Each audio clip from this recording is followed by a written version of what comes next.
अहंकार छोड़कर किसी के आगे झुक जाना, लोगों के साथ उलझकर अपनी शक्ति को गंवाना नहीं, अपनी शक्ति को सारा दिन संभाल कर चलना। इंसान तब तक सहन करता है जब तक उसकी सहन करने की क्षमता होती है। उसके बाद वो ना तो रिश्तों को जरूरी समझता है और ना ही अपनों को। लोग कहते हैं कि बद्दुआ खाली नहीं जाती है, लेकिन आपकी गलती ना होने के बाद भी या जलन की वजह से दी गई बद्दुआ देने वाले को ही बर्बाद कर देती है। ये परम सत्य है। इसीलिए अगर आप सही हो तो किसी की बद्दुआ से डरने की जरूरत नहीं है। कर्म का थप्पड़ बहुत भारी होता है, इसीलिए कभी किसी के साथ छल कपट ना करें और किसी की आत्मा को दुखी ना करें। अगर कोई आपका दिल दुखाए या आपके साथ बुरा बर्ताव करे तो उससे बदला लेने की जरूरत नहीं है। बस धैर्य रखिए, जो जैसा करेगा उसे वैसा मिलेगा। बस वक्त आने दो।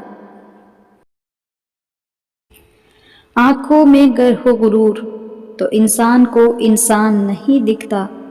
जैसे छत पर चढ़ जाओ तो अपना ही मकान नहीं दिखता। गलती किसी की भी हो, हम पहले आगाज कर देते हैं। अपनी शिकायतें कहकर दिल साफ कर लेते हैं।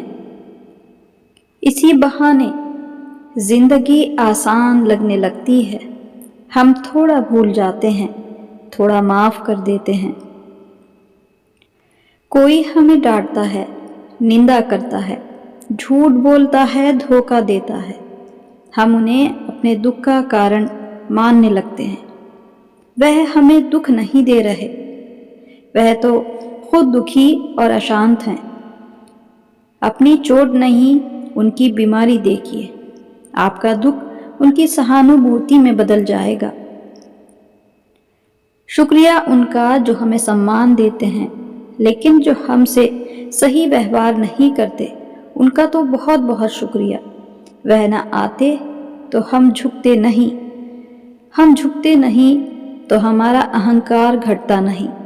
अहंकार घटा तो हमने सही कर्म किए। सही कर्म ने हमारा श्रेष्ठ भाग्य बनाया। उन्होंने हमारा भाग्य बिगाड़ा नहीं, संवारा है। मुश्किल वक्त में आपने किसी को सहयोग दिया। आपने तन मन धन से उनकी मदद की, क्योंकि वह आपकी विशेषता और आपके संस्कार हैं। अपनी सारी विशेषताओं के साथ एक और विशेषता अपना लीजिए कि ऐसे लोगों से आप बिल्कुल भी ये अपेक्षा नहीं रखना कि उनके अंदर भी वही विशेषता होगी। उनका व्यवहार और संस्कार आपसे अलग है। दो चीजें हमारा परिचय देती हैं, हमारा धैर्य जब हमारे पास कुछ ना हो और हमारा व्यवहार जब हमारे पास सब कुछ हो। हमारे साथ कोई गलत करता है, हमें बुरा लगना, उनके लिए गलत सोचना, उनके साथ गलत करना सही लगता है। हम जो सोचेंगे और करेंगे वह हमारा कर्म है। हमारा कर्म उनका भाग्य नहीं बनाता, हमारा कर्म हमारा भाग्य बनाता है। उनके कर्म को देखकर नहीं, अपने भाग्य को देखकर अपना कर्म चुनिए। मैं खुश हूं इनकी वजह से, मैं उदास हूं उनकी वजह से। मन की स्थिति का जिम्मेवार दूसरों को ठहराकर हम अपनी शक्ति को भूल जाते हैं। मैं उदास हूं, नाराज हूं, खुश हूं, सिर्फ अपनी सोच की वजह से। अक्सर लोगों से बात करके हमारा मन हल्का हो जाता है। हमारी परेशानियां सुनकर अगर उन्हें चिंता, निराशा या दुख हुआ, उन्होंने दूसरों की निंदा की तो इसीलिए बात उनसे कीजिए जो हर परेशानी में स्थिर रहें, सही सोचें, सबका नजरिया समझें और हमें सिर्फ समाधान नहीं, उनसे शक्ति भी मिले।